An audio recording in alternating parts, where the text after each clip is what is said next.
Hi all, welcome back to our channel. TNPSC Group 4 notification வந்து date release பண்ணியிருந்திருக்காங்க. நாளைக்கு 30/3/2022 அப்போ நமக்கு ரிலீஸ் ஆக போகுதுங்க. கிட்டத்தட்ட 29 நாள் டைம் கொடுக்க போகிறாங்க. 28ஆம் தேதிக்குள்ளே நம்ம அப்ளை பண்ணிட்டா போதும். 24th ஜூலை தான் நமக்கு வந்து எக்ஸாம் இருக்க போகுது. So we have plenty of time. ஓகேங்களா? வேகன்சி வந்து பார்த்தீங்கன்னா 7382 வேகன்சி.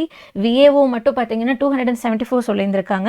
இது இல்லாமல் ஸ்போர்ட்ஸ் கோட்டாவில் ஒரு 81 வேகன்சின்னு இருக்காங்க. இதோடைய ரிசல்ட் பார்த்தீங்கன்னா உங்களுக்கு அக்டோபர் வரும். நவம்பர்லயே வந்து சர்டிஃபிகேட் வெரிஃபிகேஷன் கவுன்சிலிங்லாம் இருக்குன்னு சொல்லியிருக்காங்க.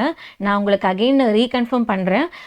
100 கொஷின்ஸுமே நமக்கு லாங்குவேஜ் வந்து தமிழ் மட்டும்தான் இருக்குது, இங்கிலீஷ் கொண்டு வரல. ஸோ அந்த ஹோப் வந்து வேண்டாம். ஸோ தமிழ் மட்டும்தான் இருக்குன்றத ரொம்ப தெளிவாக முன்னாடியே சொல்லியிருந்தாங்க. அகெயின் வந்து உங்களுக்கு நான் கன்ஃபார்ம் பண்ணுறேன். ஜிஎஸ் பார்த்தீங்கன்னா எப்பயும் போல் 75 + 25 ஆப்டிடியூட் கொஷின்ஸ் இருக்குது. Number of days for exam பார்த்தீங்கன்னா 115 நாள் இருக்குது. இப்போது நீங்கள் வந்து குரூப் 2 படிச்சுட்டு இருப்பீங்க. ஐ ஹோப் நான் அதை வந்து நம்புகிறேன். இப்போ நீங்கள் குரூப் 2 படிச்சுட்டு இருக்கீங்கன்னா தயவு செஞ்சு குரூப் 4 வந்துருச்சே, நமக்கு வந்து குரூப் 2ல ரொம்ப பெரிய விஷயம், நம்ம வந்து இதில் மெயின்ஸ் கிளியர் பண்ணுறதெல்லாம் கஷ்டம். ஸோ பேசாமல் நம்ம இப்போ இருந்தே வந்து குரூப் 4க்கு படிப்போன்ற மைண்ட் செட்டப் பண்ணிவிட்டு பின்னாடி வர உங்களுடைய இம்பார்ட்டண்ட் எக்ஸாமான குரூப் 2வை தயவு செஞ்சு மிஸ் பண்ணிடாதீங்க. நான் ஏன் சொல்கிறேன்னா, low aim is a big crime.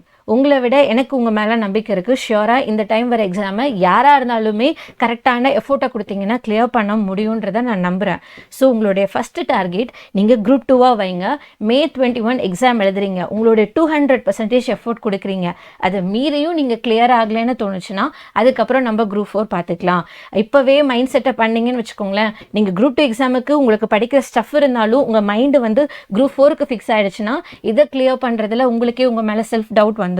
Please don't do that. உங்கள் டார்கெட் ஃபஸ்ட்டு குரூப் 2 இருக்கட்டும். இது வரலைன்னா குரூப் 4 பார்த்துக்கலாம். இன்கேஸ் இல்லை, நான் வந்து இப்போவே இங்கிலீஷ் படிச்சுட்டு இருக்கேன், குரூப் 4னா ஈஸியான டைம் இருக்குது, இப்போ இருந்து படிக்க ஆரம்பித்தா நம்ம தமிழும் சேர்த்து படிச்சிடலாம், குரூப் 4க்கு மாறிக்கலாம்னு தயவு செஞ்சு நினைக்காதீங்க. நீங்கள் இப்போ இந்த குரூப் 2க்கு படிக்கிறது வந்து பார்த்தீங்கன்னா ஜிஎஸை கவர் பண்ணி வச்சுடுவீங்க. இன்கேஸ் நீங்கள் கிளியர் ஆகலைன்னா கூட அதுக்கப்புறம் உங்களுக்கு பிளென்டி ஆஃப் டைம் இருக்குது. 115